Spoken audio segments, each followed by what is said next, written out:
नमाज का टाइम नहीं मिलता भाई, नमाज का टाइम नहीं मिलता, ये मैं पहले भी बता चुका हूँ। नमाज का टाइम, ये जो अल्फाज है ना, अगर कोई बंदा नमाज नहीं पढ़ता ना लेकिन उसके अंदर नदामत है, शर्म है, समझ आती है।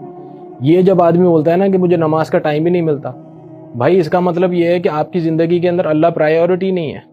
अल्लाह कहते हैं कुरान के अंदर, वमा खलक़तुल जिन्ना वल इंसा इल्ला लियअबुदून, मैंने इंसान और जिनों को इसीलिए पैदा किया है कि मेरी इबादत की जाए। ठीक है, तो प्रायोरिटी क्या होनी चाहिए?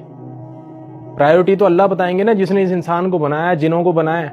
तो प्रायोरिटी आपकी अल्लाह होने चाहिए। तो फिर नमाज का टाइम नहीं मिलता, ये तो बेशर्मी का सवाल है। ये तो क्या टाइम नहीं मिलता? आपने अल्लाह को क्या लास्ट प्रायोरिटी के ऊपर रखा हुआ है कि टाइम मिलेगा तो मैं नमाज पढ़ लूंगा, कि टाइम में मिलेगा तो मैं अल्लाह का जिक्र कर लूंगा, टाइम मिलेगा तो मैं जो है वो अल्लाह को याद कर लूंगा।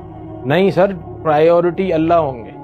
ठीक है, और जो भी ये कहते हैं ना हमें टाइम नहीं मिलता, तो वो बेशरम आदमी है मेरी नज़र में। मुझे इस अल्फाज के ऊपर जो है वो कोई शर्म नहीं है बोलने में। वो बेशरम आदमी जो इस तरह के अल्फाज अदा करता है। थोड़ी सी नदामत तो पैदा कर लें, अगर नमाज नहीं पढ़ते तो नदामत की पैदा कर लें। अगले से दुआ के लिए कहते हैं, खुद दुआ करें, अल्लाह तौफीक देते हैं, इंशाल्लाह पढ़ेंगे, कोशिश तो कर लें कम से कम।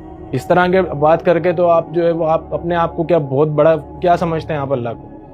अल्लाह प्रायोरिटी है और अल्लाह प्रायोरिटी ही रहेगा इंशाल्लाह।